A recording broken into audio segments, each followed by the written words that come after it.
I've done feature films, I've not seen anything on this massive scale, you know, which is vast. It's just an epic. It is huge. It's never been done before in television on this scale. It's a character-driven story, but within a genre which is rarely seen on television.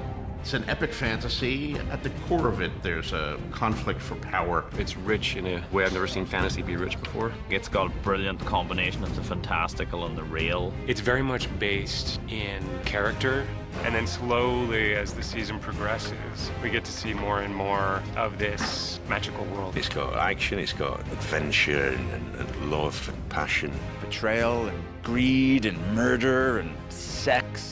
Every character has such a full story. It's pretty intense. There's real emotion and there's real relationships that you can understand and relate to, and there's so many twists and turns. The fantasy fans will love it, but the HBO audience, those people are going to love it too.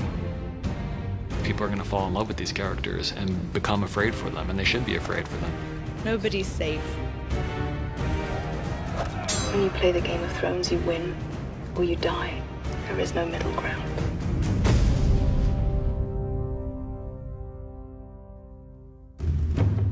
Ned Stark is the center of the series when the books opens. He is the Lord of Winterfell, Warden of the North. He's in charge up there, and that's where he feels most at home. He's a very loyal man, a very decisive man, especially loyal towards the king and his family. He's a born warrior. He's a man who is instinctively honest. He's direct.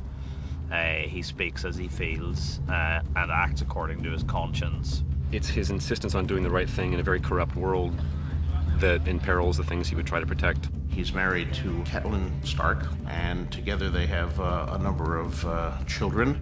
Theirs is a very genuine and true marriage. They're completely devoted to each other. She respects him enormously. She challenges him. Ned, 10 is too young to see such things. He won't be a boy forever. Jon Snow is Ned's bastard son. He's grown up at Winterfell, but he's not a Stark himself. The name Snow is the name that's given to bastards of high birth in the North. So he's not Jon Stark, he's Jon Snow. Jon has been raised as Ned's son alongside Ned's other sons and daughters, much to the consternation of Ned's wife. She's constantly watching him. She doesn't trust him, she doesn't like him, and he represents unfaithfulness on her husband's part, and that does not sit happily with her. There's always been a seething and pure hatred emanated towards Jon from Catelyn. Very obviously, very out in the open. I believe Ned loves Jon Snow, but he can't be seen to be giving him the same amount of love that he gives to his other children. You might not have my name, but you have my blood. In this world, being a bastard son, he's not allowed to get anywhere. So that's why he goes to the Night's Watch, because there everyone's equal and he can rise to the top. Welcome. The Night's Watch is an order of men dedicated to protecting the Wall and protecting the Seven Kingdoms from all the dangers that lurk beyond. The Wall was built, legend has it, to keep the things in the North out. Creatures that very few people believe in anymore because they haven't been seen for thousands and thousands of years. The threats beyond the Wall seem less and less, so less and less people are sent up there to protect the place. In a lot of ways, it's a kind of prison to send people that are troubling different places in the kingdoms too, so they can get rid of them. Ah, rapers. They were given a choice, no doubt. Castration or the Wall. Most choose the knife. Not impressed by your new brothers? When Jon takes his vows at the Wall, he can't be involved in his family affairs anymore, and he can't be involved in anything that may happen to his family, because he probably assumes that nothing will happen to his family, that they will live a peaceful existence like he has. Obviously, things don't go peacefully for the Starks. When we find Ned Stark, there's a sense that his world is changing, and you'll hear the phrase several times, winter is coming. Seasons aren't of a fixed length in this world, so winter can last a year, winter can last 2 years, winter can last 10 years. And it becomes very, very hard, and people have to really knuckle down and, you know, watch themselves, because it's a dangerous place. You're a Stark of Winterfell. You know our words. Winter is coming. You were born in the long summer. You've never known anything else.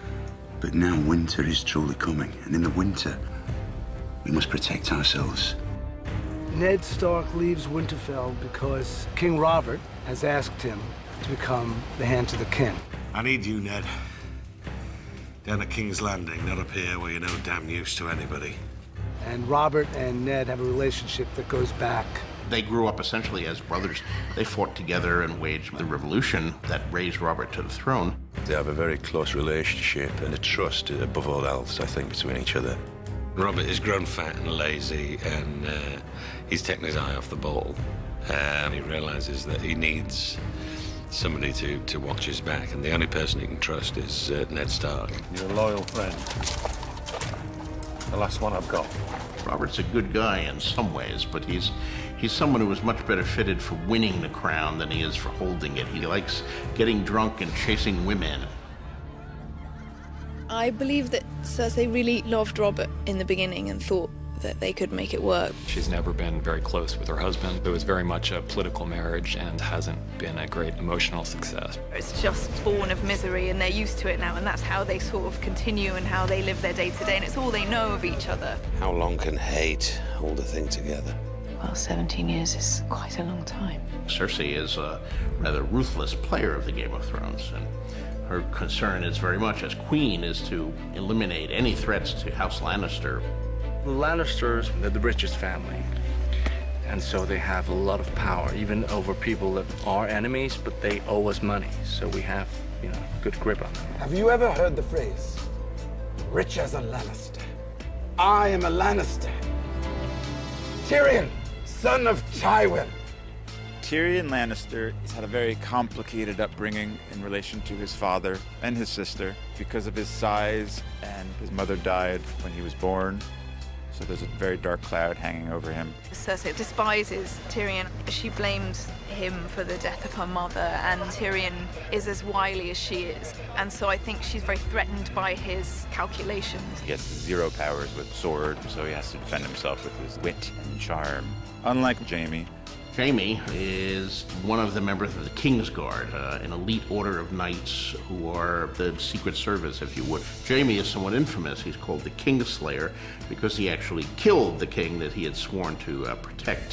What about Aerys Targaryen? What did the Mad King say when you stabbed him in the back? Did he call you a traitor? Did he plead for a reprieve?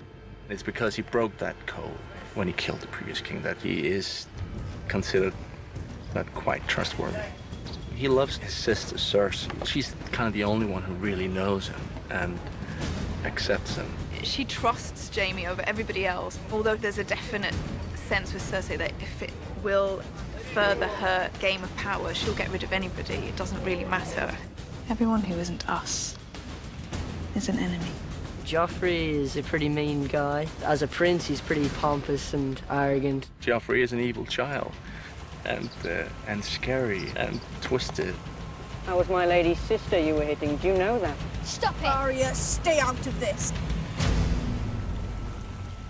There's a second set of characters that you also encounter who are across the Narrow Sea on an entirely different continent. And that is Viserys Targaryen, the son of the king that Jaime slew.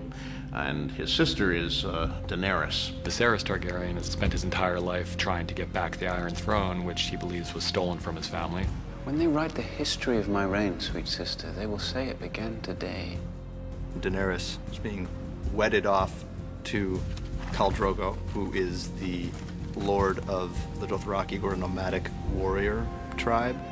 Khal Drogo is a savage beast. He's a killing fighting machine. He's this huge, formidable creature, so she's completely and utterly petrified of him. Viserys doesn't have any experience or real understanding or knowledge of the Dothraki people. He just sees them in terms of their numbers, and Khal Drogo just in terms of a warrior. He feels he has this right, this right to the throne, and that's what's taken him through, and that's what's given him his strength. He is such a frustrated, repressed individual, and he has been vicious to his sister. Have you forgotten who you are? Look at you. You do not command the dragon. I am Lord of the Seven Kingdoms.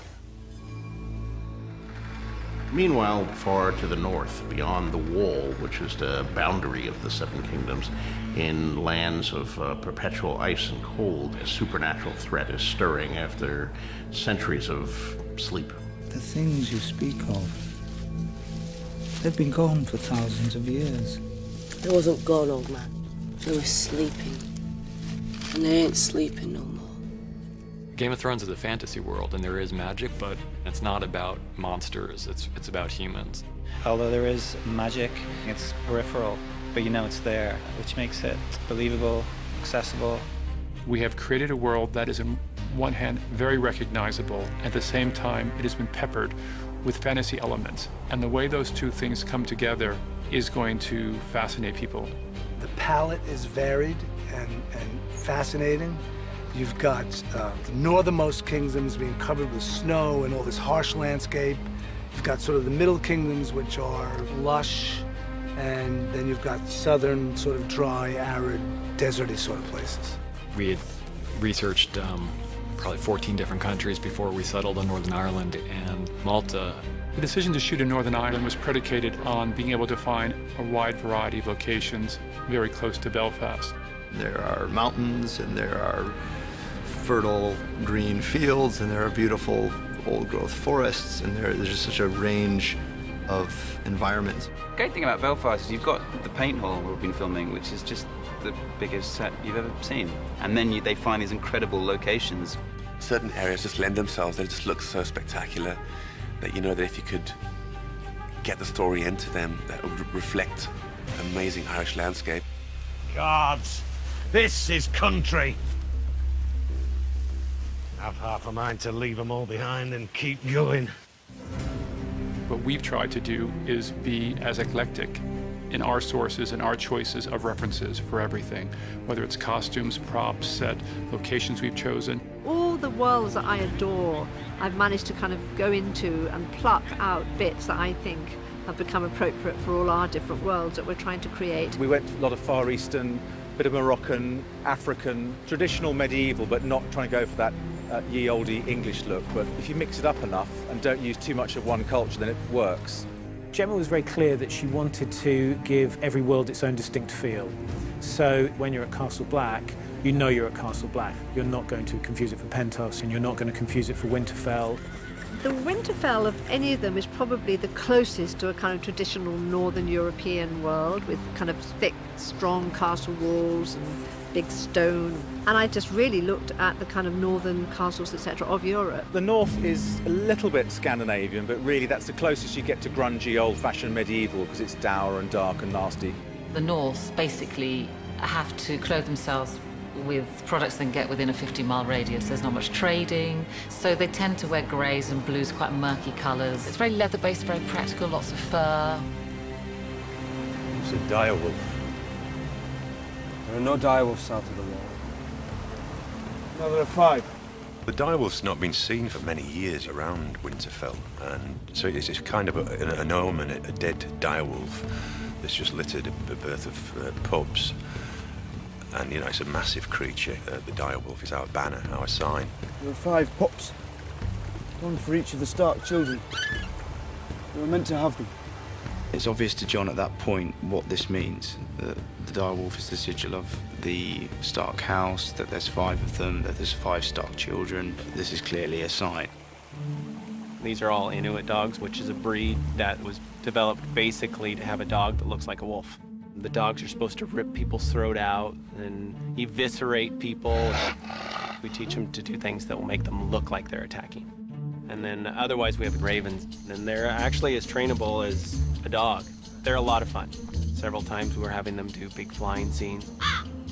Lord Commander, a raven.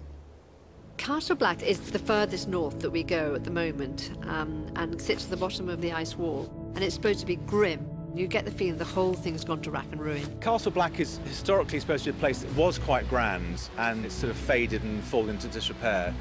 It's filthy, it's freezing cold. The mess hall is foul, very, very brutal, very sparse. I did some research on people who lived way up in the Antarctica. Some of it was sort of Eskimos and things where they live on whale blubber and they're all pale.